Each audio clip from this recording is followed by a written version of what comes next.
Hi, I'm Willow Holmes, and today I will be telling you a little bit about the punk scene and the significance of the DIY leather jacket to the scene and some of the controversies that come with it.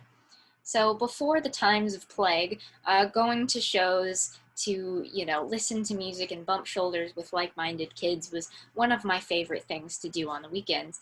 And chances are you've heard of punk, and maybe you think it's cool, or maybe you're a little scared of punks, and honestly, I don't blame you. So today I will be telling you about the punk culture, and I will be showing you an artifact from punk and telling you a little bit about the controversies as well. So firstly, to understand punk, there's three main basic elements that you need to understand.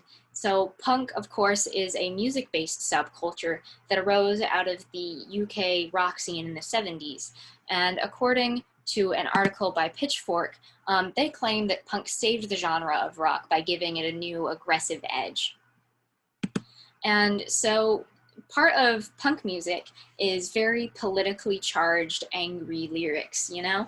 And so with punk, the second most important element is the politics. Punk has always been very closely related to left-wing and working class ideologies. And this is because a lot of the kids who started in punk were working class kids that were disillusioned with society's BS at the time. And of course, the most kind of iconic piece of punk culture is the fashion. And this is probably because of the DIY mentality that makes the fashion so unique, using buttons and pins and chains and spikes to decorate clothes. Um, and so there's a great article about this by Ian P. Morgan where he says, punks do not rely on anyone but themselves to create the subculture. Because the subculture consists of mostly adolescents, DIY also meant creating your own clothes on a limited budget in order to support the bands of your subculture. And so, naturally, the artifact that I decided to use is the DIY leather jacket. This is mine right here. And so a little bit about it, it's a faux leather motorcycle style jacket that I have painted some band names on here on the sleeve and here, and added some of my own hand painted pins and ones that I've received or literally found on the ground, spikes, and this back patch that I designed myself. It's held on with safety pins. And so you might be wondering how the heck this became such an iconic symbol of punk. And it all started, surprisingly, back at the end of World War I, according to a blog post by Born to Thread. The motorcycle jacket silhouette was created by Harley Davidson after World War I based on the pilot jackets. And then later on, greasers were identifiable by these motorcycle jackets in the 50s, and they were seen as low-class social outcasts. When biker culture died out, punk kids began picking up these jackets in charity shops and covering them with things that represented the music they liked and how they felt about society, making their political beliefs strikingly apparent to the people passing them on the streets. A great example is a picture of the back on a young man's jacket from a Dangerous Minds blog post in which the jacket reads, "It's called anarchy, arsehole."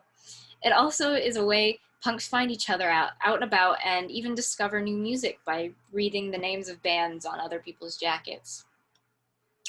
And so, of course, punk would not be punk without a little bit of controversy. But before we get into that, let's talk about why this is so important to us and why this style has continued to go on even after, most of the main punks in the 80s. So radical self-expression has always been a very important aspect to punk values, and creating something unique with your own hands is a very anti-capitalist, thing to do, which we find very appealing. It's also a useful identifier and a good way to, make friends with the people around you at shows by saying like, hey, I like that band too that you have on your jacket. Like, let's go to one of their shows together sometime.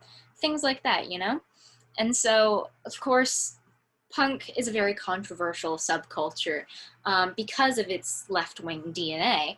It has received a lot of negative feedback from parents, schools, and even politicians. People with opposing beliefs are quick to judge punk kids and say that they are violent drug addicts and are trying to indoctrinate the youth into radical viewpoints, which is partly true if you think wanting healthcare and human rights is radical. And so, since the jackets are such an honest reflection of our views, the jackets themselves have received controversy for sporting radical slogans and rude symbols.